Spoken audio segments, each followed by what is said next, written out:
आदित्य अग्रहरी। आज के लेक्चर में हम एनसीईआरटी के कन्वर्स ऑफ थिस थ्योरम और एक्सरसाइज 6.2 के कुछ क्वेश्चंस को कवर करेंगे। अगर आपने इसके पहले का जो लेक्चर है थिस थ्योरम नहीं देखा है तो आपको लिंक डिस्क्रिप्शन बॉक्स में मिल जाएगी, वहां से आप देख सकते हैं। देखिएगा, कहा गया है if A line divides any two side of A triangle in the same ratio. एक अगर लाइन डिवाइड करता है किसी दो साइड को सेम रेशियो में, तो आपको शो करना है कि वह तीसरे साइड के पैरेलल होगा। तो हमें क्या गिवन है, हम देखते हैं। हमें गिवन दिया है कि जो AD अपॉन DB है वह AE अपॉन EC के बराबर ऐसा गिवन है। और हमें जो प्रूफ करना है वो देखिएगा, हमें प्रूफ क्या करना है, टू प्रूफ लिखते हैं। तो टू प्रूफ में हम लिखेंगे क्या, DE पैरेलल BC, ऐसा हमें तो प्रूफ करने के लिए चलते हैं। तो देखिएगा, अगर हमें ये प्रूफ करना है कि DE पैरेलल है BC के, तो हमको ये मानना पड़ेगा कि DE पैरेलल नहीं है BC के, तब हमारा काम शुरू होगा। तो हम एक लाइन ड्रॉ करेंगे ऐसा मानते हुए कि वह लाइन पैरेलल है इस BC के। तो एक पॉइंट जो यहाँ पे कट करा है E डैश, उसे मानेंगे। तो यहाँ लिखेंगे let DE dash parallel BC, ऐसा हमने कंस्ट्रक्ट किया है। तो देखिएगा यहाँ से क्या होगा, यहाँ से होगा ये according to this theorem. According to this theorem हम लिख सकते हैं AD upon DB equal AE dash upon E dash C। चलते हैं आगे इसके। देखिएगा यहाँ से क्या होगा, आपको थिस थ्योरम से जो गिवन में था वो ये था AD upon DB equal AE upon EC। इसको दूसरा कहते हैं और इसको पहला। तो पहले और दूसरे को अगर देखा जाए तो लेफ्ट हैंड साइड दोनों इक्वल हैं, तो वहाँ से फ्रॉम फर्स्ट एंड सेकंड करेंगे। तो फ्रॉम फर्स्ट एंड सेकंड यहाँ से क्या होगा, AE dash upon E dash C जो होगा वह AE अपॉन EC के बराबर होगा। फिर हम दोनों तरफ एक ऐड करेंगे, 1 ऐड करेंगे। तो देखिए क्या होगा, AE dash upon E dash C plus 1 equal AE upon EC plus 1।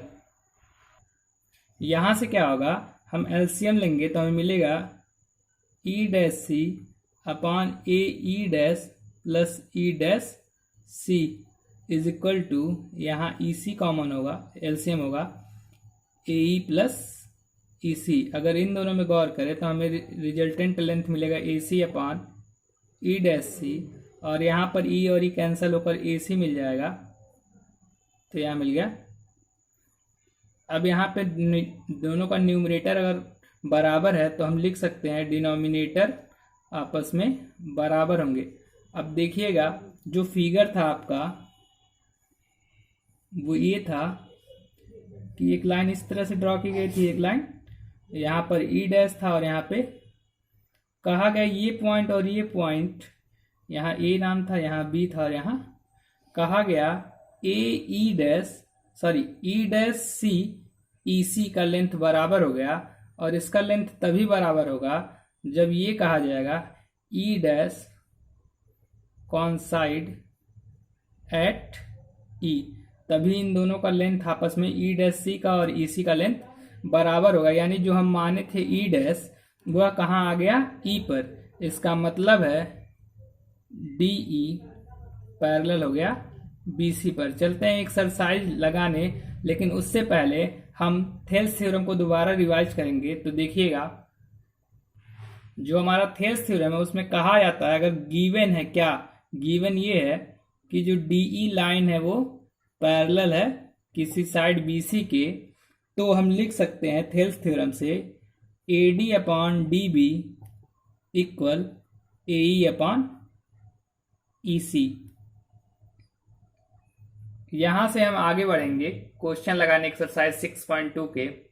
चलते हैं पहले क्वेश्चन के पहले सोल्यूशन पर। कहा गया है कि DE जो लाइन है वह BC के पैरेलल ऐसा गिवन है। फिर हमसे कहा है पहले पार्ट में आपको EC निकालना, आपको यानी ये निकालना है। तो देखिएगा हम लिखेंगे अकॉर्डिंग टू थेल्स थ्योरम, क्या लिख सकते हैं, DE पैरेलल है अगर BC के, तो हम यहां से लिख सकते हैं AD upon DB equal AE upon EC।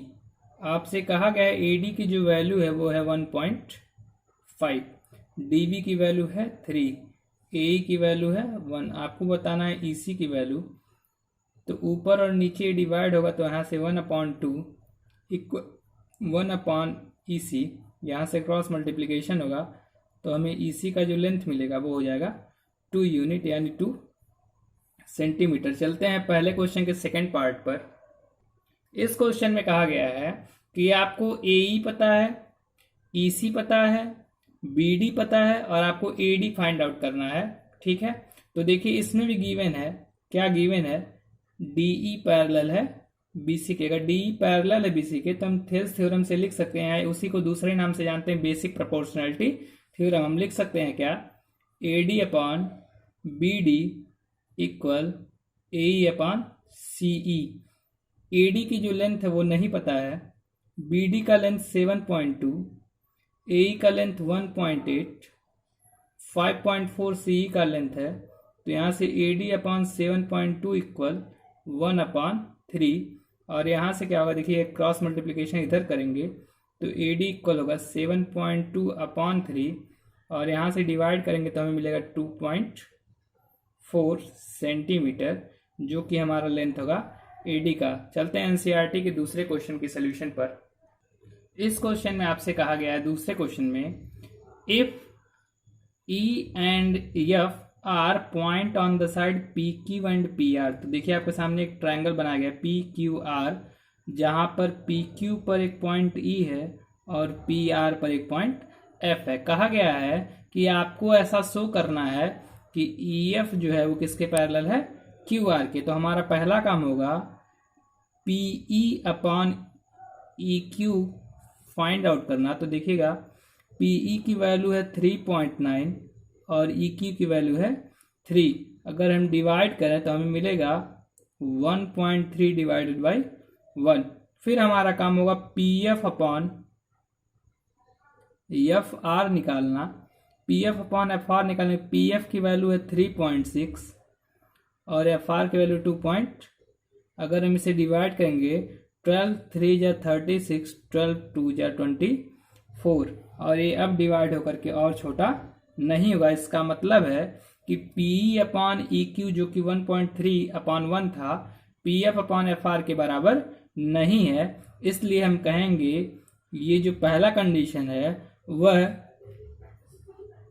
EF not parallel to QR, EF जो है पैरेलल नहीं होगा QR के। चलते हैं इसके दूसरे और तीसरे पार्ट पर। फिर से चलते हैं शो करने के लिए। तो हमारा पहला काम होगा PE अपॉन QE निकालना। तो PE दिया हुआ है 4 और QE दिया है 4.5। डिवाइड करेंगे तो 4 1 जा 4, डिवाइड नहीं होगा, ऐसे ही इसको छोड़ देते हैं। फिर बात करने चलते हैं PF अपॉन RF से। तो PF अपॉन RF जो होगा, PF की वैल्यू है 8 और RF की वैल्यू है 9।